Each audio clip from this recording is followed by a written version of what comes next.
What's up, YouTube? Capital G here, looking at this Millennium Pack, which is something that's about to be released in the OCG. It's actually, if I'm not mistaken, supposed to celebrate the 20th anniversary of Yu-Gi-Oh!, which is really impressive.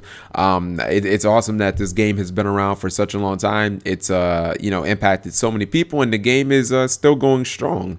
So let's look at some of these new cards. First up, we have a new Gaia Fusion, which it's not that surprising. Gaia just kind of got a couple of new support cards with the new BLS archetype and whatnot. And Gaia has been one of those cards where it's one of the oldest cards in the game. I mean, the first Gaia, like Gaia the Fierce Knight, I think came out in Legacy of Blue Eyes White Dragon. And, Gaia the Dragon Champion, there's been, other Gaia Fusion cards, which I think Gaia the Dragon Champion was Gaia and Curse of Dragon, if I'm not mistaken. And I think that may have been Blue Eyes, Legacy of Blue Eyes White Dragon also. Anyways, this is a fusion card. This is Gaia, the Soaring Dragon Champion. Gaia has also been in XC, so he's been just about everything. It's a Wind Dragon Fusion monster. Level 7. All the Gaia cards seem to be level 7. 2600 attack, 2100 defense. I wonder if that's the same stats as Gaia. Is Gaia the Thunder Charger, like the XC one? I wonder if he has 21 defense. All right, so it says 3 effects here. Number 1, this card's name becomes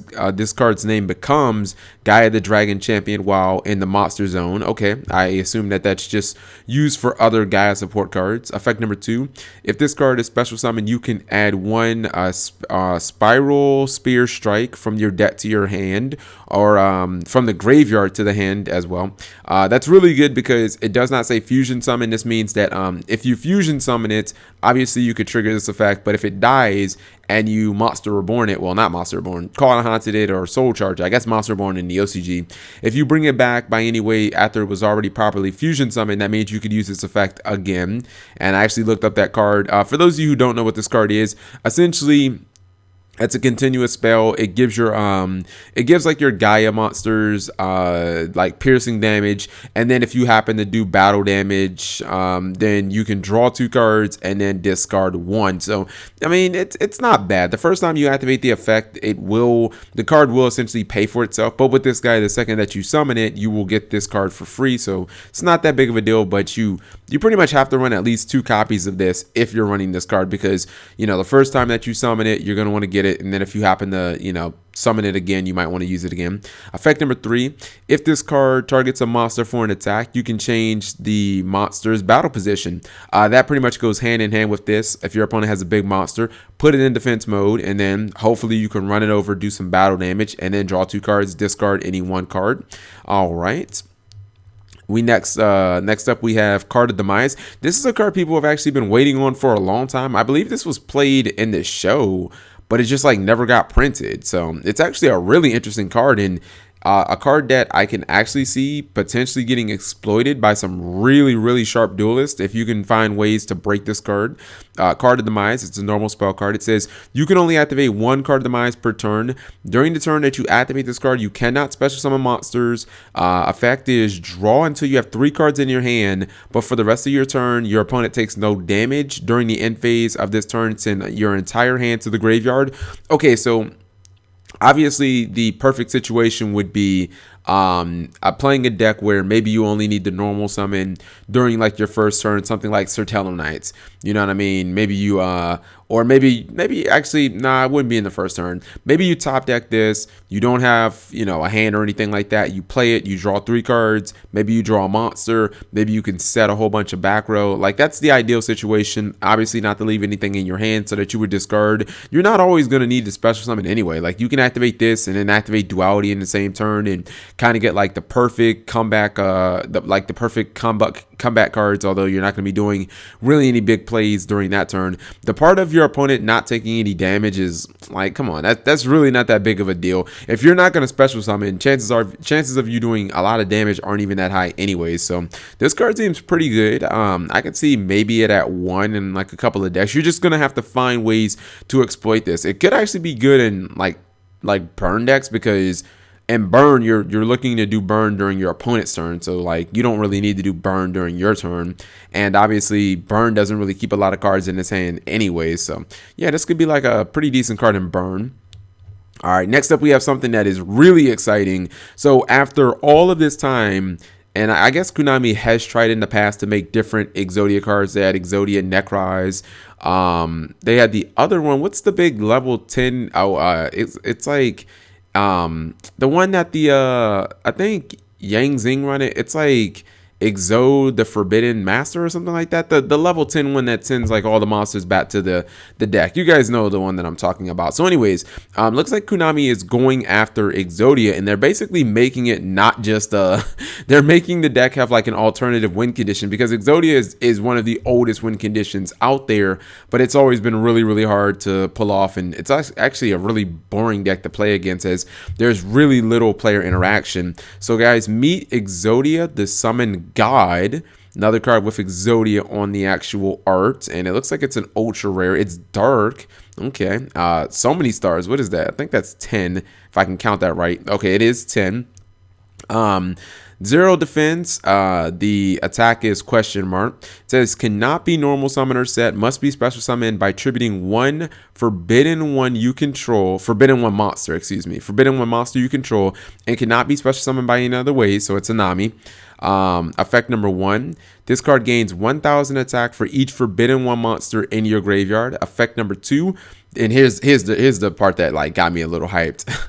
Number 2, unaffected by all other card effects. Holy crap, this guy is like, I mean, basically like Cleafort Towers, essentially.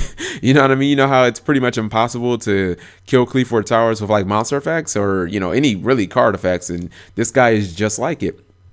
Effect number 3, during the end phase, add one forbidden one monster from your graveyard to your hand. So you actually could be working on that.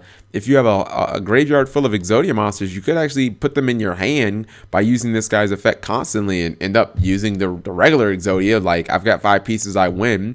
And effect number 4, when this card is destroyed by battle and sent to the graveyard, you can reveal any number of forbidden one monsters from your hand, and if you do, draw one for each. That is sick. So we got to break this card down kind of effect by effect. All right, first off, the summoning conditions seem really easy, as you can just, because you got to remember, you can normal summon any of the forbidden one pieces, the left leg, the right arm, the left arm, even the head. You just summon them because they're all, if I'm not mistaken, level 2. You just summon them on board, and then you just send them to the graveyard, and then you summon this guy. Yes, he's only going to have initially 1000 attack, which it's not a lot, but this guy is unaffected by all other cards. I mean, you can't ring it, you can't use, you know, Forbidden Chalice on it, you can't use Breakthrough Skill, you know, Bottomless Trap Hole, any of that stuff. Well, Bottomless wouldn't work anyways. Mirror Force, like, no cards affected, no monster effects, anything. So essentially all you really have to do, if you don't have a whole bunch of forbidden cards in the graveyard, is just keep this guy protected with Mirror Force, or if you're like me, Fairy Box. Oh, that would be awesome. But yeah, you just have to keep him protected from battle.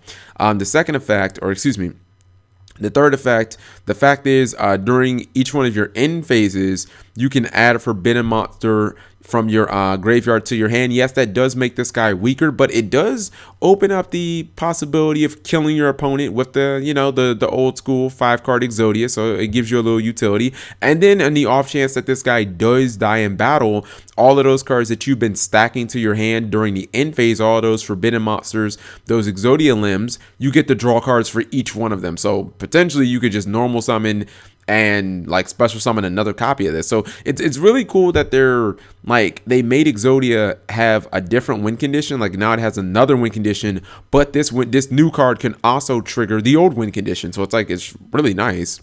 And then we have Exod Flame. This is a continuous shop. It also works with the Exodia. You can see Exodia right there on the artwork.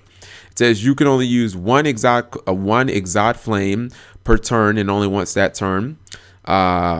Let's see. Effect number 1, you can target one monster on the field, send one Forbidden One monster or Exodia card from your hand or deck to the graveyard, and if you do, return that card to the hand. So this being continuous, to me, this like destroys extra deck monsters. If you're playing Exodia and your opponent wants to summon a Stardust or a Scrap Dragon, you just flip this over, you send a limb from your deck to the graveyard, which is going to power this guy up and give you something to put back in your hand. So the question is, well, how do you get all these Exodia limbs in the graveyard to make this guy powerful? Okay, well, here's your answer. Each turn, you can just keep dumping it with this. It's like a Foolish Burial every single turn, and you get the bounce monsters from your opponent's side of the field to their hand. So it's really, really good, including, it actually says it's not face up either. So if they just set a monster like they're trying to stall you out, you can just send that monster to their hand too. Effect number 2, if this card is sent from the field to the graveyard, you can target one forbidden monster or Exodia card in your graveyard, add it to your hand.